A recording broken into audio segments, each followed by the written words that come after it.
Indie Rock here with another stream. Hopefully, all of you are having a wonderful day.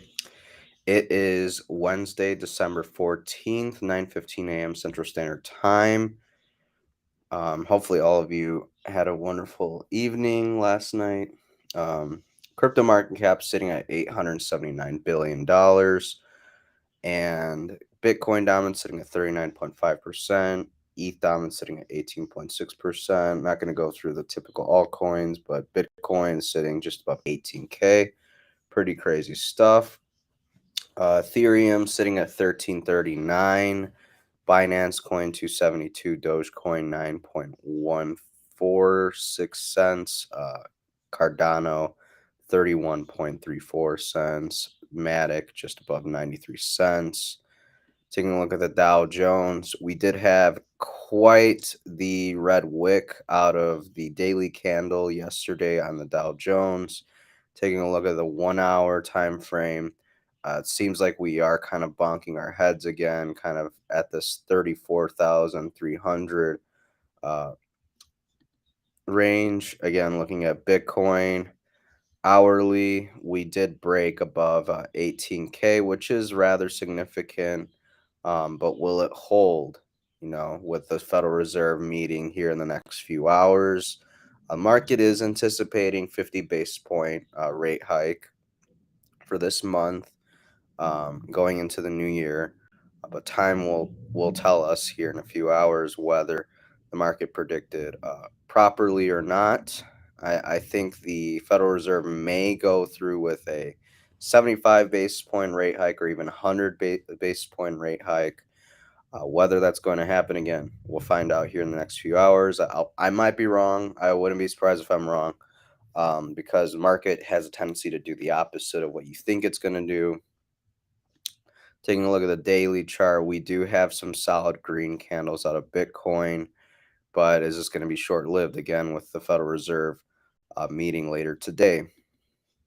We won't really talk about it till tomorrow's stream, but DXY is trending downwards right now, and that is why we're seeing stocks and crypto rally a bit. Again, ahead of the Fed's decision, but let's go over to Twitter for some news. Tokyo Electric Power Grid to use excess power for Bitcoin mining. This is coming from CoinDesk. Pretty cool to hear, but some people are kind of trying to question the authenticity of the claim. Like Lady of Crypto saying, is this real, or is this another one of those things where a minor politician from a party that's never been in power suggested that it might be a good idea to implement this by 2050?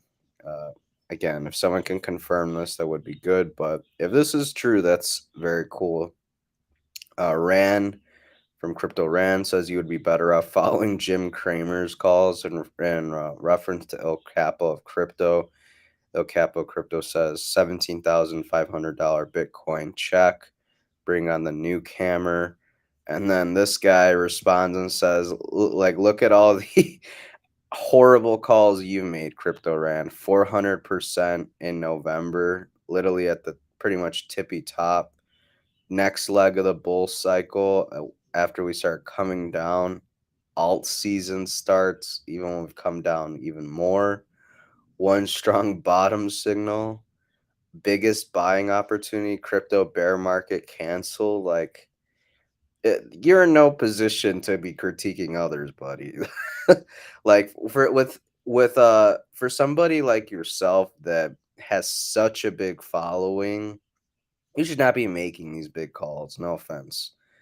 Altcoin breakouts happening now. Like, come on, dude. That's I can't stand this guy. I'm sorry. Like he covers some good stuff. Not gonna lie, but he's all about the pump and dump. He's just another one of those crypto influencers that's like making these crazy calls. So he front runs you, you buy in after him, and then he dumps on you. It's that simple. I wouldn't trust this guy very much. He's in no position to be calling out other people. But anyways, Coin Bureau says another positive to come from the FTX charges yesterday. The CFTC once again confirmed that they view ETH as a commodity. Again, we'll see if Gary Gensler has something to say about that. Digital Asset News says, "Oh, Canada just banned margin slash leverage trading on cryptocurrencies." I do think there should be some regulation on margin and leverage trading when it comes to crypto, because majority of people in crypto that use both of those just gets wrecked 24/7.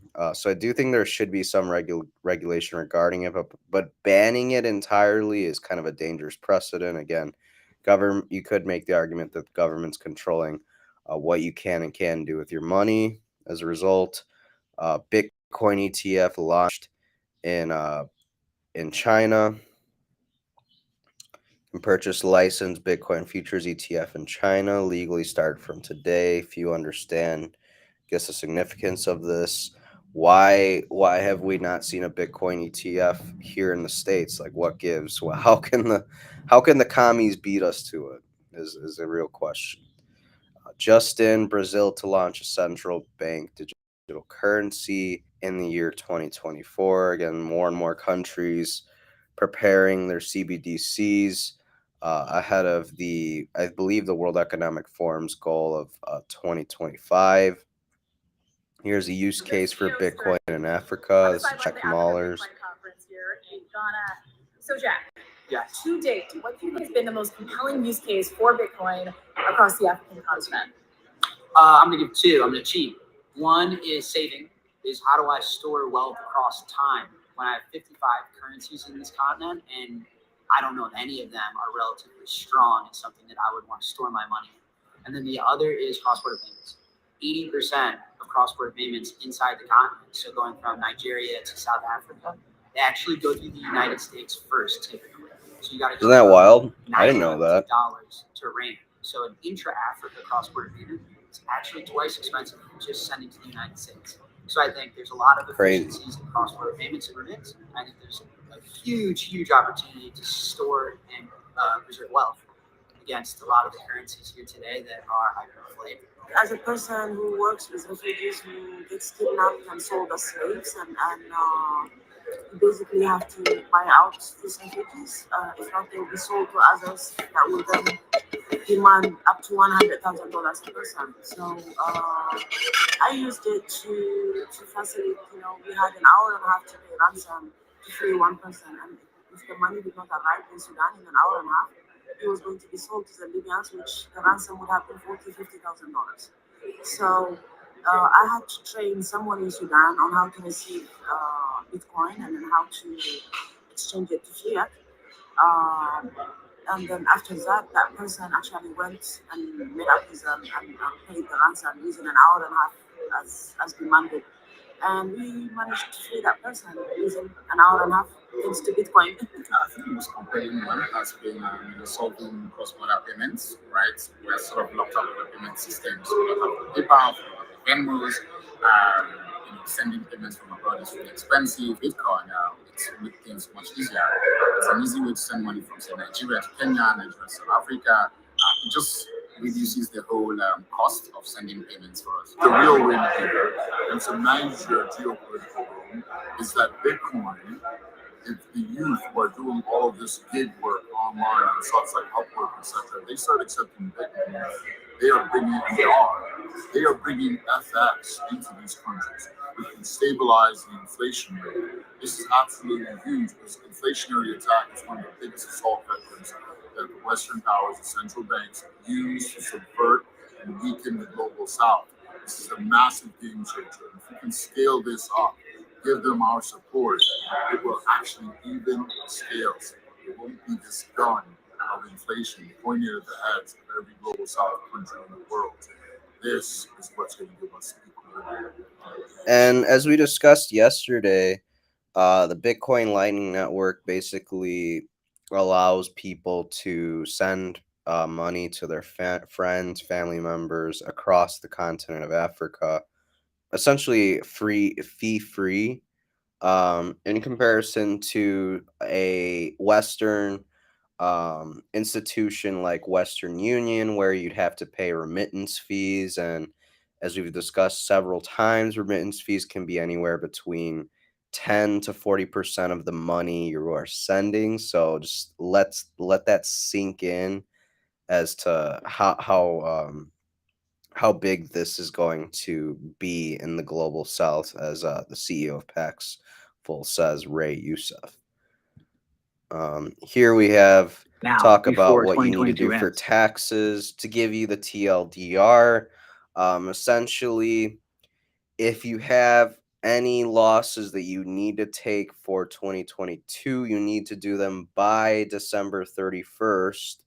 That way it's marked, because you can't, when tax season rolls around in April next year, you can't retroactively take those losses. So take those losses now if you want to realize some of those losses and offset potentially some of the gains you made earlier this year. Take advantage of that right now. I would start your taxes honestly this last week or two of December if you can. I know I'm going to start looking at my taxes. I don't really have to take many losses anymore. I took plenty of losses on the way down. I've realized those losses, so hopefully I don't owe anything for 2022 tax season, but we'll see. Or 2023 tax season, that pertains to 2022. Anyways, Dr. Craig Wright did complete analysis of the spread from the top 45 crypto exchanges. More than 29 million Bitcoin was for sale. There are 19 million Bitcoin mined so far. Withdraw your crypto from exchanges. Yeah. There's only 19 million Bitcoins mined so far. And mind you, at least like 2 to 3 million of those Bitcoins are gone for good. They're not coming back into circulation. So essentially, there's double the amount of Bitcoin on exchanges that then there's available. So might want to remove your funds, might want to remove your Bitcoin from various crypto exchanges. Senator Warren is going to drop an anti-crypto bill tomorrow during the Senate hearing. That comes less than a week after she did the bidding of a Silvergate short seller and sent a nasty gram designed to punish a crypto-friendly bank and spark a bank run. Um, pretty shady shit from Elizabeth Warren as usual. She likes to act like she's against the big banks, big institutions, but in reality, she's working alongside them, making backdoor deals. And why is this important? Well, Elizabeth Warren has ties to SBF and his family. And if you weren't aware, SBF was arrested here in the past 24 to 48 hours. But the reality is, SBF getting arrested isn't a good thing. He was meant to testify under oath before Congress yesterday, who would have then charged him with a crime. Prosecutors just say SBF from incriminating himself. It's all a joke, and they've all been paid off. At least that's what it seems.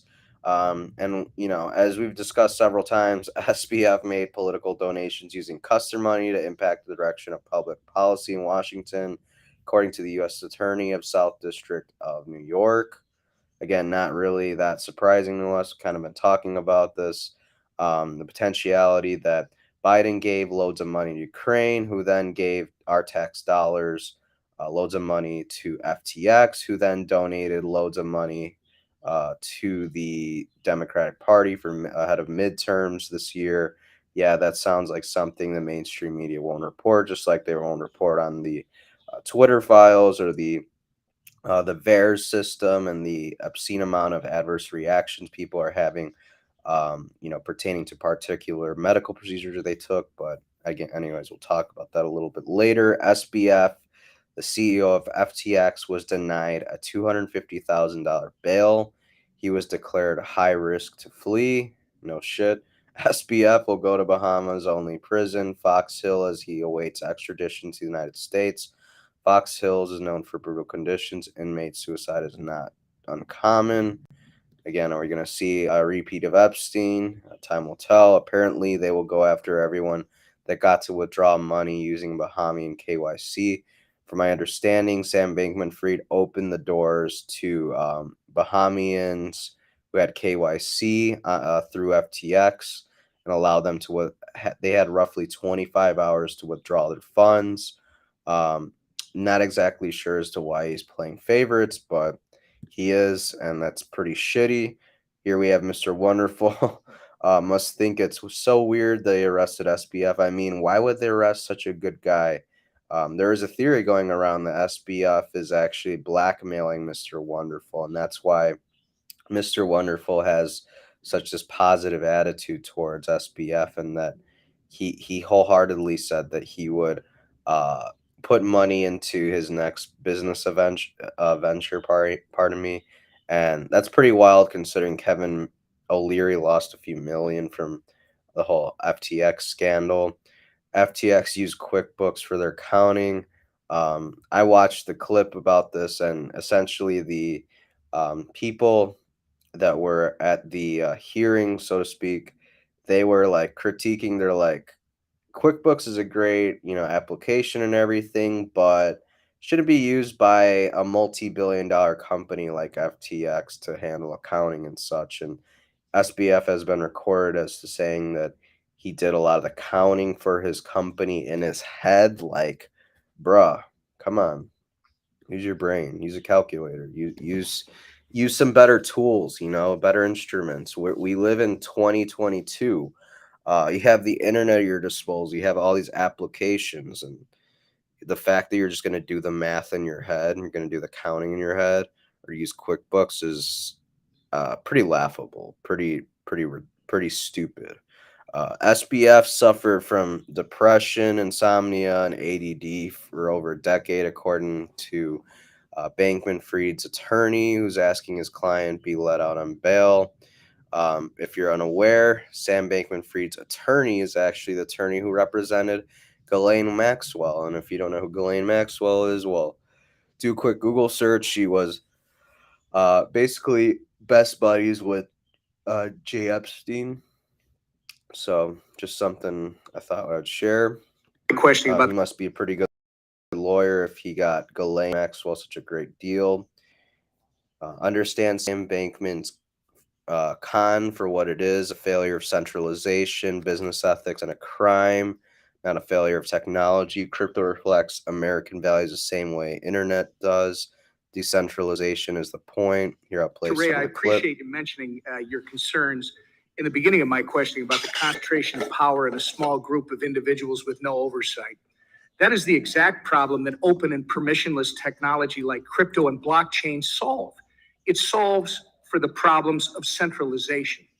You stated in your testimony that you've never seen such a, quote, utter failure of corporate controls at every level of an organization, from the lack of financial statements to a complete failure of any internal controls or governance whatsoever, close quote. FTX had disastrous or even non-existent systems for accounting, audit, cash management, cybersecurity, human resources, risk management, and other unacceptable management practices that currently make your job to uncover the facts quite difficult. Fortunately, the immutable characteristics of public blockchains that some people would care not to understand in this committee allowed the crypto community to reveal Sam Bankman-Fried's fraud, and the on-chain public record will assist law enforcement moving forward. I encourage my colleagues to understand Sam Bankman-Fried's con for what it is: a failure of centralization, a failure of business ethics, and a crime. It is not a failure of technology. I've worked across the aisle since I came to Congress, so the future of crypto reflects American values, the same way the internet does today. For the most engaged members of Congress on crypto policy, the FTX collapse remind us of why we care so deeply about this technology. Decentralization is the point. Thank you. Love it. Decentralization is the point. I love how Mr. Emmer actually schools the whole room and educates them about crypto, and how this whole debacle with SBF and FTX was a huge failure of centralization, which is something that crypto is looking to remedy with decentralization. Again, not to say all the protocols out there that claim to be decentralized are as decentralized as they claim to be, but again, I love seeing a educated person educating other, I guess, his constituents about crypto as a whole. I think that's very cool. I'm glad We had him at the hearing because he schooled a lot of people. Now we're going to talk about Binance. Binance acting increasingly sketchy. Sorry, audits that make no sense. CEO on tweeting rampage, large movements of funds, publishing a customer support log. I think some of us here are in denial. Reminder, there's no harm in withdrawing funds until things get clear, and that's right, you guys. Even if you don't buy into the FUD, you should do yourself a favor and potentially take, if not all your money off of the exchanges, a large majority of it. Dirty Bubble says this address sent $2 billion USDC to Binance 24 hours, pulled directly from Circle. Who is this? Well, we've seen this before. This is the same thing FTX was saying last month, and if he's referring to Signature, their services are offered 24/7. So stable coins were processing at FTX. Supposedly banks are closed for the weekend, though. USD stable coin creation / redemptions might be slower until wires clear tomorrow, especially for some coins / chains. This was on November 7th. If you recall, this was literally just moments before FTX claimed insolvency. So, are we potentially seeing something going to happen similar with Binance? Again, time will tell, but need to err on the side of caution. Tron founder Justin Sun deposited $100 million into Binance a few hours back. 1 hour after the deposit, Binance temporarily paused USDC withdrawals. What's going on? Again, more fishy activity. This is a snapshot from Dylan LeClaire saying executives bailing, institutional jump capital fleeing, and charges coming in regards to Binance. So again, more concerns about Binance. Reminder, Binance literally has $60 billion in cold wallets, but this guy refutes and says 60 billion based on current market values, something different than 16 billion. Just a reminder. So even if Binance claims they have $60 billion in cold wallets, again, it's based on current market value. It's a whole lot different from an actual $60 billion. And I wonder how much of that is in BNB, because as we discussed, Binance, like something like 60% of their holdings is tied up in Binance Coin, BUSD, and USDT. So that's not a great look. Binance customer withdrawals exceed $3 billion in 24 hours. Things are getting hot now. Binance CEO welcomes this stress test with withdrawals and says it is a good idea for every exchange to experience this. Again, could he just be trying to act like nothing's wrong with his platform or his exchanges to not, again, feed the FUD or feed the narrative that they may be going under? Another run on the bank, i.e., Binance, Bitcoin withdrawals almost 40,000 at this moment.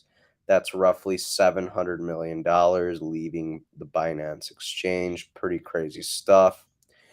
And remember, don't know whether Binance concerns are legitimate or not. And I'm not one to fearmonger, but if you have any doubt, it can't hurt to withdraw to self custody until any concerns are resolved. Very asymmetrical decision.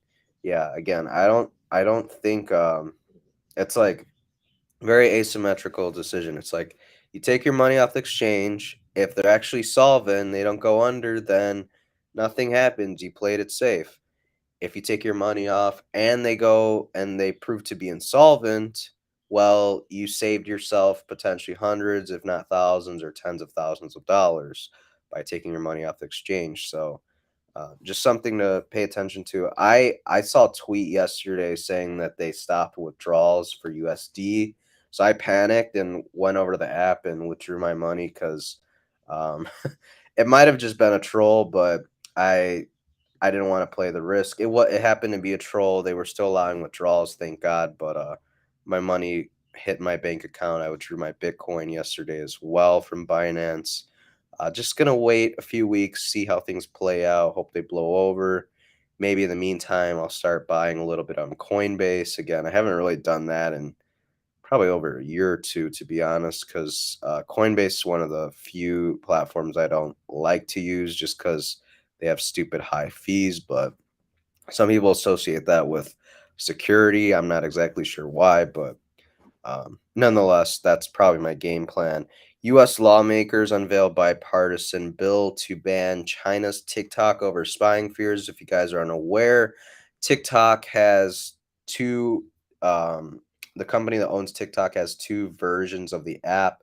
One app is super educational, inspires children within the country of China, where uh, this app was made, and then the Western version of the app that we get here in the United States and the UK and such. Well, it's basically just promotes degeneracy, just basically shows people to waste their time. It's making people's attention spans shorter than they already are, which is pretty crazy because here in America, people can't read past the headline, and it kind of sets a scary precedent of where we're headed. If people just read the headline, they don't read the story. What's real and what isn't. You could have a bunch of people just believing headlines but not doing their due diligence or research, and again, that kind of sets a scary precedent moving forward.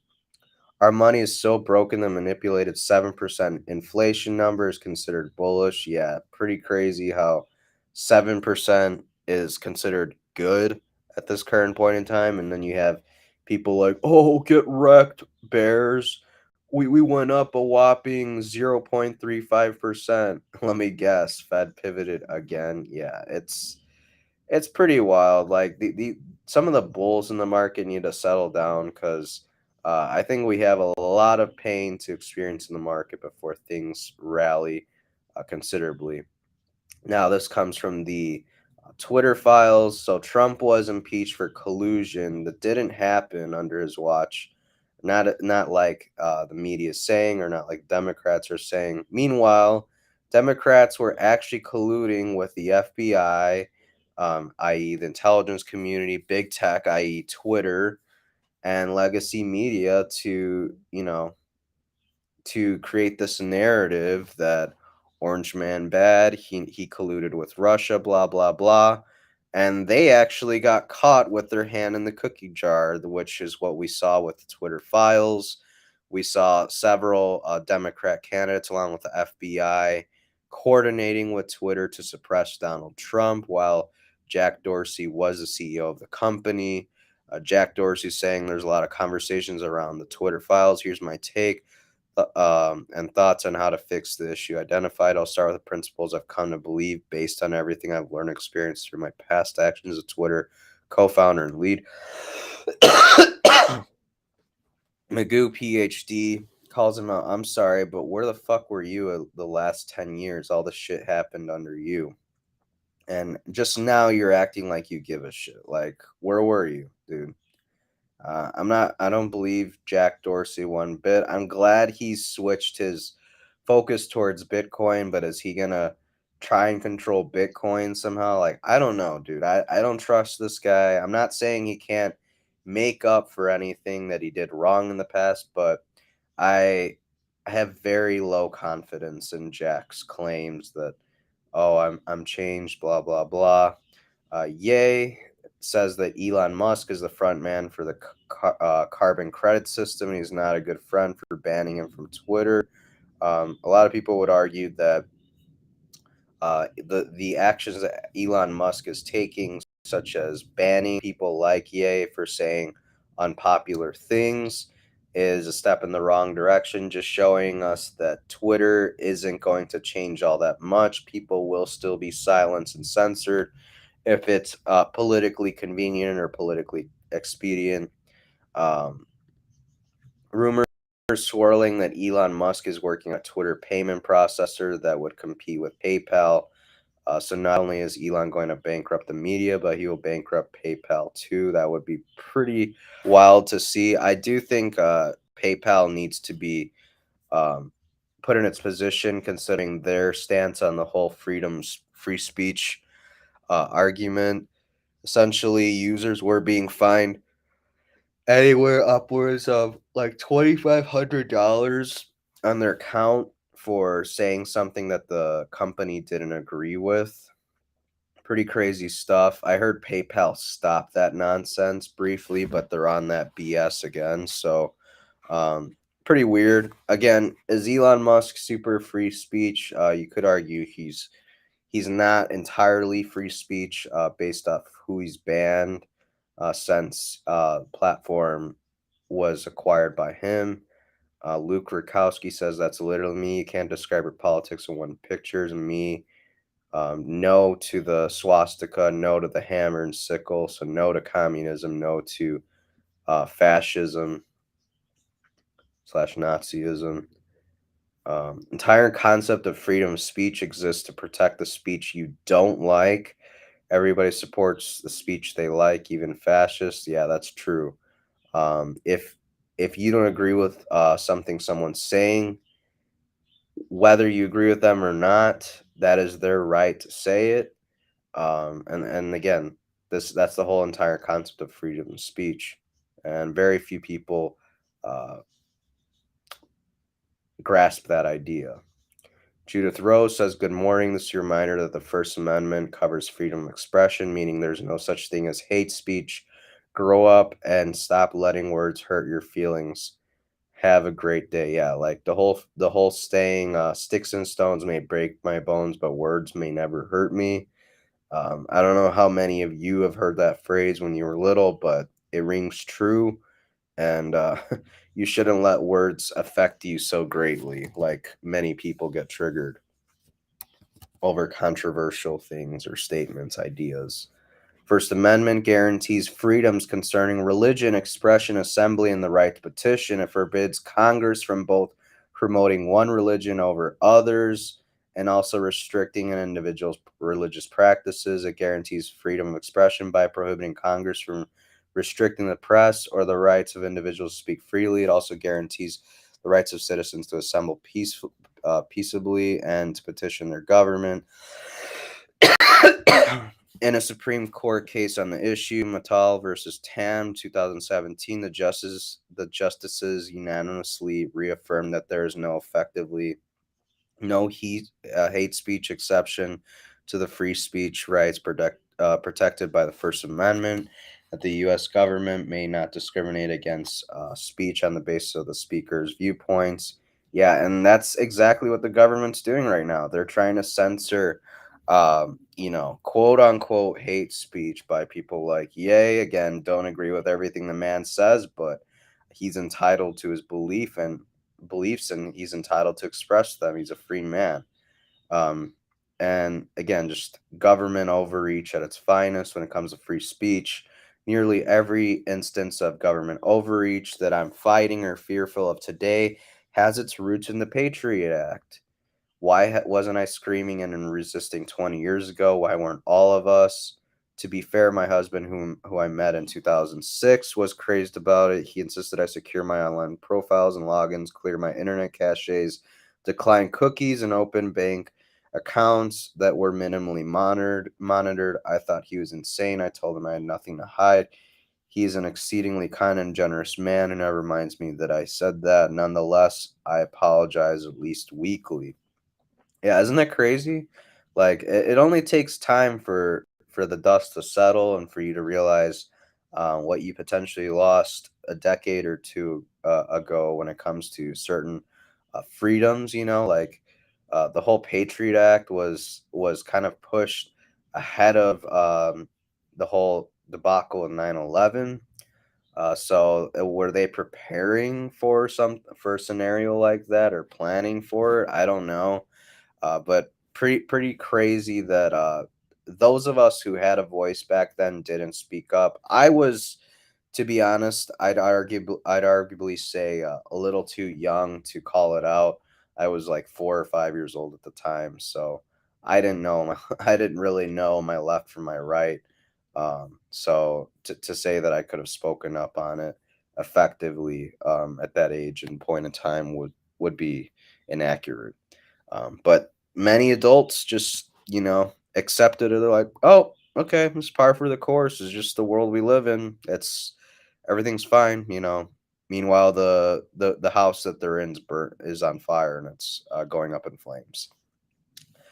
Most important parliamentary speech you will see, and it may save your life. MP calls for suspension of mRNA vaccine because of unprecedented harms and little benefit. Something is rotten in British medicine, has been for a long time. It's not just British medicine, dude. It's medicine by and large. It's corrupt as hell. They try to tell us what is and what isn't acceptable treatment for a given illness. Like here with C19, they said ivermectin was just horse paste, was just horse dewormer, nothing more than that. Stop taking horse dewormer, y'all. Again, they got very condescending with the language they were using when referring to those of us who were potentially using alternatives to the medical procedure they were trying to push and force on us. This guy says treated 5 COVID patients today. You guessed it. All of them took the medical procedures and got their boosters. The sickest patient had the bivalent and flu shot on Friday. Now, if you guys weren't aware, I guess in an effort to up numbers of medical procedures taken, they're doing a 2-for-1, so you can get your flu shot and your C19 shot just in one shot. Pretty crazy stuff.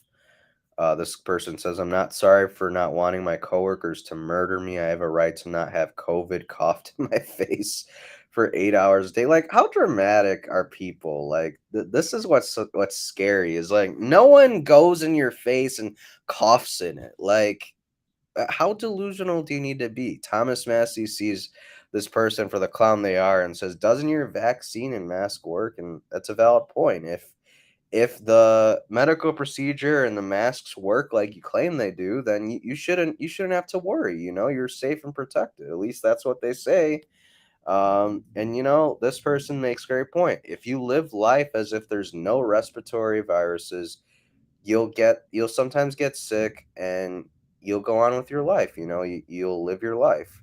If you live your life to avoid all respiratory viruses, you'll sometimes get sick and you'll have let your life pass unlived just because you were afraid of a virus. Like, that's not to say some people their fears aren't warranted. Like, older people in particular, people who are immunocompromised, I kind of understand their fears and their concerns about getting it because they're worried about how it may affect them, how they may have a more severe case of the illness. That's entirely logistical, and it's rooted in logic, somewhat. Meanwhile, there's people my age that are like 20, 25 years old, and they're like, oh my God, this is gonna kill me, and they're perfectly healthy people. Like, I'm not gonna say they're athletes or pro athletes. They're super healthy, but they're not they don't have any medical conditions, no medical history, none of that. And it's crazy, you guys. Aaron Cahardy, MD, says, I said it a year ago and I'll say it again because it's even truer now. Real division today is no longer left versus right, liberal versus conservative, or Democrat versus Republican. It's between those who will accept a technocratic biosecurity surveillance regime and those who will resist. Yeah, I have so many people who vilified me last year for not taking the medical procedure. They're like, oh, well, if you want to just go to concerts, why don't you just take it? Oh, well, if you want to go to the bar downtown, why don't you just take it? Oh, well, if you want to go to the restaurant downtown, why don't you just take it? It's like, I'm sorry. Are we in N4ZI Germany, back in the 30s and 40s? Is that what you want for this country? Is that what you're implying? Like, the insanity is crazy, you guys. New law taking place over in Indiana lets citizens shoot police officers. The state now allows people to use deadly force to keep public servants from illegally entering their homes or cars. Police are not happy with the new law. And this person says, why aren't they happy? Remember, if you aren't doing anything illegal, you don't have anything to be worried about, right? This person says, watch episodes of Alaskan Cops. Those guys could be ambassadors. They are so darn courteous. Probably just a coincidence that everyone they stop has one in the chamber ready to go. Yeah, isn't that interesting? So essentially, if a officer is clearly abusing his power, and he or she, pardon me, is trying to search your house or get in your house illegally without a warrant, trying to search your car without probable cause. Well, I guess in Indiana you can use lethal force on them, which I think is rather interesting. Because like this guy says, when everyone's carrying, uh, the people in power are a bit less likely to impose or abuse their power. I'll leave you guys with this. Egypt has ratified its participation in the BRICS New Development Bank. Again, BRICS is Brazil, Russia, India, China, and South Africa. That's what the acronym stands for. These countries are getting closer and closer with one another. Here we have Egypt looking to be involved with them via banks.